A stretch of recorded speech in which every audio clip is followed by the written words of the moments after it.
నా పేరు ముత్యమమ్మ. ఇది ఇంజాపూరు శ్రీరంగపురం కాలనీ 24 వార్డు తుర్కెంజాలు ఇబ్రాన్పట్నం. అయితే ఈ సంవత్సరంన్నర నుంచి కబ్జా అయింది రోడ్డు.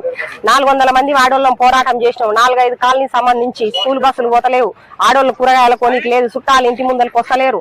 చాలా ఇబ్బంది పబ్లిక్ పడ్డాడు. ఏ నాయకుడు మాకు ఏ సాయం చేయలేదు. మేము కొట్లాడినాం. మాకు 120 మంది మీద కూడా కేసులు ఉన్నాయి. నేను కొట్లాడి ఈ రోడ్ రాదని చెప్పిర్రు, భయపెట్టించారు. నేను పోయి రంగనాథ్ సార్ కాడ హైడ్రా పోయి కంప్లైంట్ ఇచ్చి పార్క్ కూడా కబ్జా అవుతుంది. ఒక దుర్మార్గుల వల్ల ఒక దుర్మార్గుని చెయ్యింది. పార్క్ కబ్జా చేసిండు, రోడ్డు కబ్జా చేసిండు.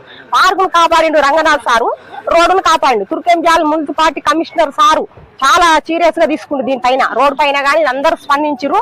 హైడ్రా వల్ల రంగనాథ్ సార్ కు మాత్రం మేము ధన్యవాదాలు చాలా రుణపడి ఉంటాం. ఎవరు చేయలేదు, రంగనాథ్ సార్ చేసిండు.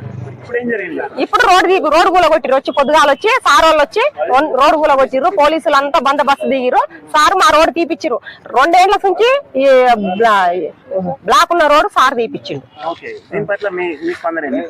మా స్పందన మాకు సంతోషంగా ఉంది. అందరికి ఆ సార్ కు మేము అందరం ధన్యవాదాలు తెలుపుతున్నాం. 4 కాలనీ సంబంధించిన వాళ్ళ పబ్లిక్ మొత్తం, Srirangapuram colony, Sainath colony, Sundarayya Nagar colony, Sri Srinivas colony, యాప్లీ ఎన్నేలు కాలనీ, ఇంద్రమ్మ కాలనీ, 5 కాలనీ వాళ్ళు సంబంధించి చాలా మంది మేము సార్ కు మాత్రం ధన్యవాదాలు తెలుపుతున్నాం. హైడ్రా రంగనాథ్ సార్.